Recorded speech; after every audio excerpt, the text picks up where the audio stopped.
यदि आपको घुटने का संधिवात या ऑस्टियोआर्थराइटिस है तो आपको 7 चीजों का एकदम ध्यान रखना होगा अगर आप चाहते हैं आपकी घुटने की सर्जरी कभी ना हो, मतलब लाइफ टाइम सर्जरी ना हो, आपका घुटना एकदम नॉर्मल रहे, आप अपनी मोबाइल लाइफ एंजॉय कर सकें। तो इन 7 चीजों का विशेष ख्याल रखें। सबसे पहला और सबसे बड़ा इंपैक्ट पड़ता है आजकल वजन का, मोटापा। देखिए, मोटापा 2 तरह से इंपैक्ट डालता है। एक चीज तो कोई भी इंसान बता सकता है कि अगर मोटापा होगा घुटनों पे ज्यादा प्रेशर आएगा, वजन आएगा और घुटने जल्दी खराब हो जाएंगे। पर दूसरा जो फैक्टर है वो भी काफी इंपॉर्टेंट है, जो लोगों को मालूम नहीं रहता। जब आप ओबीस होते हैं, जो आपके जो फैट सेल्स हैं, जो फैट टिश्यूज हैं, वो एक प्रकार के सूजन पैदा करने वाले केमिकल्स को छोड़ते हैं, जिन्हें बोलते हैं एडिपोकाइंस। ये एडिपोकाइंस आपके बॉडी में तो सूजन को बढ़ाते ही हैं, आपके घुटने के अंदर भी जो फैट होता है वो भी आपके घुटने की या आपके जॉइंट्स के अंदर की सूजन को बढ़ाता है। जब जॉइंट में सूजन बढ़ेगी तो डिजेनरेटिव चेंजेस बढ़ेंगे। जैसे आपके बिल्डिंग के प्लास्टर पर अगर ज्यादा पानी गिरेगा तो ज्यादा समय तक बारिश रहने के कारण धीरे धीरे प्लास्टर खराब होगा। इसलिए आपने देखा होगा जिन एरियाज में लंबे समय तक बारिश रहती है प्लास्टर जल्दी खराब होता है। उसी तरह से अगर आपके जोड़ों के अंदर फैट के कारण इन्फ्लामेशन, सूजन ज्यादा लंबे समय तक रहेगी तो कम उम्र पर आपके घुटने खराब होने लगेंगे और साथ में कंट्रीब्यूट करने के लिए आपका वजन तो ज्यादा है ही। तो ये दोनों ही फैक्टर ओबेसिटी के अंदर काम करते हैं और आपके घुटने की कार्टिलेज को जल्दी डैमेज करते हैं, जिससे आपको जल्दी ही सर्जरी करानी पड़ती है। इसलिए आपने देखा होगा कि कई ओबीज महिलाओं में 40-42 की उम्र के बाद ही घुटने का दर्द शुरू हो जाता है। अदरवाइज जो लीन एंड थिन स्लिम महिलाएं हैं उनमें 55, 60 और 65 साल तक भी किसी प्रकार के दर्द की समस्या नहीं आती। यहाँ पर मैं मेरे स्टाफ के ही 3 महिलाओं का आपको एग्जाम्पल दूंगा। एक महिला जिसका वजन करीब 75 से 80 किलो, वो अगर फर्स्ट फ्लोर पर जाके आ जाए, उम्र लगभग वही 50 से 55, और जो सबसे दुबली थी उसकी उम्र तो 70 साल, और वो पूरे ऑफिस में या घर में इस तरह से उसका आना जाना चालू, नीचे ऊपर सीढ़ियों पे, जैसे उसको आर्थराइटिस का कोई प्रॉब्लम ही नहीं है। वहीं पर जिस महिला की उम्र कम पर वजन 80 किलो, वो अगर पहले फ्लोर पर चढ़ जाए तो समझ लो 3 दिन के लिए छुट्टी लेना उसका तय है। तो वजन का इतना इंपैक्ट आता है। वहीं एक दूसरी महिला जिसका एक एवरेज वजन है, मेरे ऑफिस में ही है, उनको मैं मेरी जॉइंट फ्रेश और 4 स्टेप दे करके पिछले 7 या 8 साल से इस स्थिति में रखे हुए हूं कि वो सीढ़ियां आराम से चढ़ उतर पाती हैं। पर उनका वजन भी कितना है, 65 से 70 के बीच। जिसका वजन 80 के आसपास है उसका तो आप भूल ही जाइए ऊपर चढ़ने की स्थिति। जिसका मॉडरेट वेट है 65 से 70, वो दवाइयों के साथ में ठीक ठाक है। और जिसका वजन 45-50 किलो है जबकि उम्र उसकी 70 है, इन दोनों से अधिक है, वो फर्राटेदार उसकी स्पीड है, सीढ़ी पर चढ़ती उतरती है, कहीं कोई दर्द का प्रॉब्लम नहीं, आज तक मुझसे कोई दवाई मांगी नहीं। इतना इम्पैक्ट होता है ओबेसिटी का, तो इसका ध्यान रखें। और ओबेसिटी को कैसे कम करना है उसके लिए ये वीडियो देखें, मैंने खास तौर से ओबेसिटी को कम करने के लिए बनाया है। इसमें A to Z स्टफ मिलेगा। फिर भी अगर आपको ओबेसिटी का प्रॉब्लम है तो आप मेरे कोर्सेज भी ज्वाइन कर सकते हैं, जिसमें डाइटिशियन आपको गाइड करते हैं कि किस प्रकार बिना ज्यादा एक्सरसाइज, बिना ज्यादा भागे दौड़े आप अपना वजन कम कर सके। फिर इसके बाद में जो सेकंड सबसे इंपॉर्टेंट फैक्टर आता है, मोस्ट इंपॉर्टेंट, वो है आपकी उम्र। अब उम्र में तो आप कुछ कर नहीं सकते, तो महिलाओं के अंदर अक्सर ये देखने में आता है पोस्ट मेनोपॉज में, जब हार्मोनल ब्लैंकेट आपका खत्म होता है तो धीरे धीरे बोन्स और जॉइंट्स वीक पड़ने लगते हैं, जो 45, 47 या 50 साल की उम्र के आसपास शुरू होता है। इसके साथ में अगर वजन ज्यादा है तो ये ज्यादा एग्रीवेट हो जाता है। वजन कम है तो कई बार 45-47 पर ये देखने नहीं आता, 55-60 साल की उम्र के बाद आता है। वहीं मर्दों के अंदर 55-60 साल की उम्र के बाद में इस प्रकार की समस्या देखने में आती है। तो वजन के बाद में सेकंड इंपॉर्टेंट फैक्टर है एज। फिर जो थर्ड फैक्टर है आपके घुटनों का अलाइनमेंट।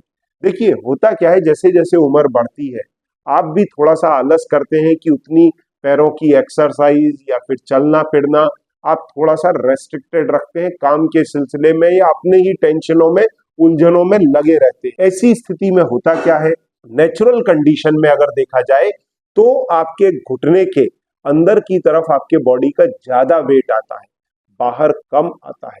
ऐसे में अगर आपके घुटने के चारों तरफ की मसल्स वीक हो जाएंगी और अंदर ज्यादा वजन आएगा तो धीरे धीरे आपने देखा है कि घुटना ऐसा टेढ़ा होगा और आपके बोइंग डिफॉर्मिटी आ जाती है, अलाइनमेंट का प्रॉब्लम आ जाता है, इस तरह के घुटने हो जाते हैं। तो होगा क्या, जो बॉडी का पूरा वेट अंदर बाहर इक्वली डिवाइड होने वाला था, मोर ओवर इक्वली, हालांकि अंदर थोड़ा ज्यादा रहता है, वो अंदर ही अधिक करके आने लगता है वजन, ऐसा पैर टेढ़ा हो जाता है और ये घुटना बाहर चला जाता है। तो ये बोइंग डिफॉर्मिटी हो जाती है और फिर 90% वेट अंदर आता है। तो एक साइड की गादी पे पूरा वजन आने के कारण आपकी ये गादी घिस के सपाट हो जाती है। फिर डॉक्टर बोलते हैं भले ये साइड की गादी पूरी अच्छी है, आप ऑपरेट करा लीजिए। तो ऐसी स्थिति में आपको एक साइड की गादी ही 50-60% खराब होने पर सर्जरी के लिए जाना पड़ता है। तो आप अपने घुटनों का जो अलाइनमेंट है उसे ठीक रखें, और अलाइनमेंट के लिए मैं आपको 4 चीजें गाइड करता हूं। पहला, चप्पल जूते के अंदर आप इंसोल लगाएं। दूसरा, आप एक्सरसाइजेस करें, जिसकी एक अलग से मैंने वीडियो बनाई हुई है। इस एक्सरसाइज की वीडियो के माध्यम से देखिए सामने, या फिर मेरे असिस्टेंट से ये वीडियो मंगा करके लें। इस 3 बेल्ट वाली एक्सरसाइज से अपने पैरों का अलाइनमेंट सीधा रखें। फिर उसके बाद में नी सपोर्ट यूज करें, जैसा मैं सामने दिखा रहा हूं। और अगर डिफॉर्मिटी पूरी तरह आ चुकी है तो फिर इस तरह का ब्रेस लगाएं जो आप सामने देख पा रहे हैं। तो इससे डिफॉर्मिटी से बचा जा सकता है। उसके साथ में आप 3 बेल्ट वाली एक्सरसाइज करते हैं तो आपके पैरों को सीधा रखा जा सकता है, जिससे घुटने के दोनों तरफ बराबर वजन आए। इसके बाद में जो चौथा इंपॉर्टेंट फैक्टर होता है वो है आपका जेनेटिक्स। कई बार आपने देखा होगा कि 40-45 साल की उम्र में ही आर्थराइटिस शुरू हो जाता है, कई लोगों को 70 साल तक नहीं होता। तो जेनेटिक्स इतना मजबूत होता है, पर उसके लिए आप कुछ कर नहीं सकते। जेनेटिक्स तो जो मिला है वो आपके पास ऑलरेडी आ चुका। तो इस फैक्टर में हम कोई भी अपनी तरफ से सुधार नहीं कर सकते, पर ये इंपॉर्टेंट फैक्टर जरूर है। अब इसके बाद अगर मान लीजिए आपको कोई जोड़ में इंजरी हुई है, तो इंजरी होने में क्या होता है, अगर इंजरी हुई, आपके कार्टिलेज पर एक डेंट आ गया या फिर आपके मेनिस्कस में टेयर आ गया, अक्सर मैंने ये देखा है लोग स्टेमिना इंड्योरेंस के लिए 45-50 साल के बाद में बैडमिंटन चालू करते हैं और फिर बैडमिंटन में ओवर इंथुजियाज्म में आके एक आध पैर आड़ा टेढ़ा पड़ जाता है और मेनिस्कस फट जाता है या फिर घुटने में ट्विस्टिंग फोर्स लग जाता है। तो जब वो मेनिस्कस फटता है तो वहां से इंजरी शुरू होती है और आर्थराइटिस अपना रूप दिखाना शुरू कर देती है। तो अगर आपकी भी उम्र ज्यादा हो रही है तो बजाय इसके कि आप इस तरह के गिमिक्स करें या फिर इस प्रकार की एक्सरसाइज एक्टिविटी करें, उससे बेहतर है सिंपल ब्रिस्क वॉक कर लें, वो ज्यादा बेहतर है। पर अगर आपको आर्थराइटिस हो चुकी है तो ब्रिस्क वॉक की जगह देखिए जैसा मैं साइड में साइकिलिंग दिखा रहा हूं, ये करें। तो इससे क्या होगा, आपके घुटनों पर पूरा जोर नहीं आएगा, 50% आपके हाथों से शेयर हो जाएगा। तो आपका स्टेमिना एंड्योरेंस जो है वो इंप्रूव होगा और जो घुटना है, घुटने के मसल है, उसके लिए नॉन वेट बेयरिंग एक्सरसाइजेस करें। उसके लिए भी देखिए मैंने एक वीडियो बनाया हुआ है जिसका मैं सामने आपको थंबनेल दिखा रहा हूं। तो ये एक्सरसाइजेस करें, साइकिलिंग करें या फिर थोड़े समय के लिए वॉक करें। कई बार मैंने ये देखा है कई महिलाएं, कई पुरुष अपना वजन घटाने के लिए 4-4, 6-6 किलोमीटर वॉक करते हैं, 10,000 कदम, 15,000 कदम, और वजन तो घटता है नहीं घटता है वो अलग बात है, क्योंकि वजन घटाने का असली तरीका लोगों को पता ही नहीं है। लोग करते क्या है, गार्डन घूमने जाते हैं, बाहर आकर के जूस पीते हैं या फल खा लेते हैं, काम खत्म। तो उनको सही तरीका वजन घटाने का मालूम ही नहीं है।